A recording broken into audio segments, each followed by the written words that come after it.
I'm Sarah, the founder and CEO of Mys Tyler, a body positive fashion app that helps women find fashion inspiration and clothes that will fit their body. We do that by matching women with content creators that are similar in height, shape and size, so you can essentially find your body double. We just launched Mys Tyler Insights for India based on data from over 22,000 women, and I think many people will be surprised by the results. The average woman in India wears a size US 8, which corresponds to a medium to large, and 1 in 4 women in India would be considered by the industry as plus size, so they wear a size US 14 or above. These are surprising because it is not what we see. There's a huge discrepancy between what women look like and also what women are being shown and sold through fashion advertising and social media. And that's why we think this data is so important, to really highlight that discrepancy in the industry. Most women feel underrepresented by fashion advertising, which creates a huge opportunity for brands that want to be inclusive to really stand out. Inclusivity can come through hiring in your marketing team, in your retail sales force, but also thinking about all the digital touch points. User-generated content has become a really powerful tool that brands can tap into to cost-effectively access a range of bodies to showcase their clothes and their products. Also just thinking about casting at fashion shows and for campaigns. If you look around now, we are seeing a little bit more diversity, and those campaigns can be really successful. Fashion has historically been designed to be aspirational at the cost of being relatable and accessible, but culture is shifting and consumers more than ever want to see themselves represented and want to buy products that they know are for them.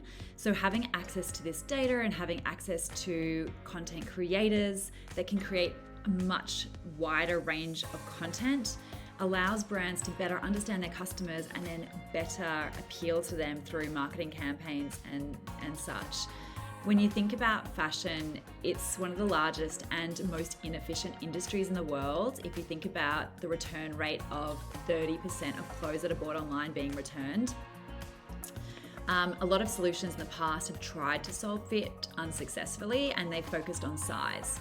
We actually believe that size is an oversimplification for fit, and something might not fit even if you get the right size because of your height or your torso length or your shape or your coloring, or you just don't know how to style it.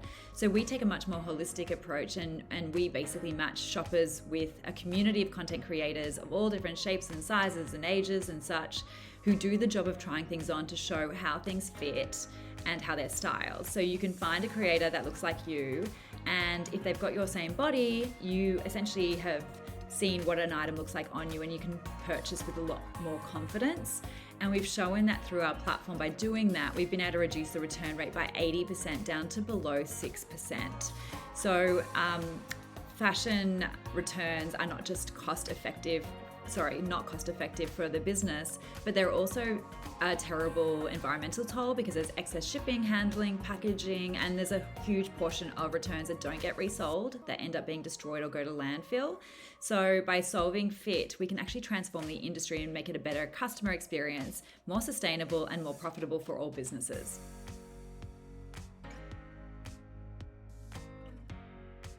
Brands have a huge responsibility to be more inclusive, not just from a profitability point of view, which is very clear, but also from a customer experience point of view.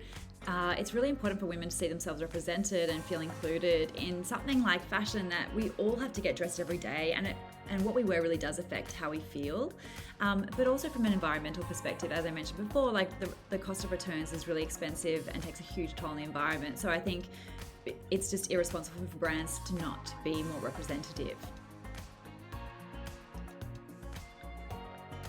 Fashion is broken. The traditional approach of showing clothes on women who don't look like the customers is no longer working. In no other industry would an error rate of 30% be acceptable. And so we need to evolve. And I think it's clear that consumers want to see themselves represented, and it makes sense from business profitability point of view as well. So I think now we have the data and we have the communities and we have the tools to make fashion more representative, which will make it more efficient and enjoyable for everyone.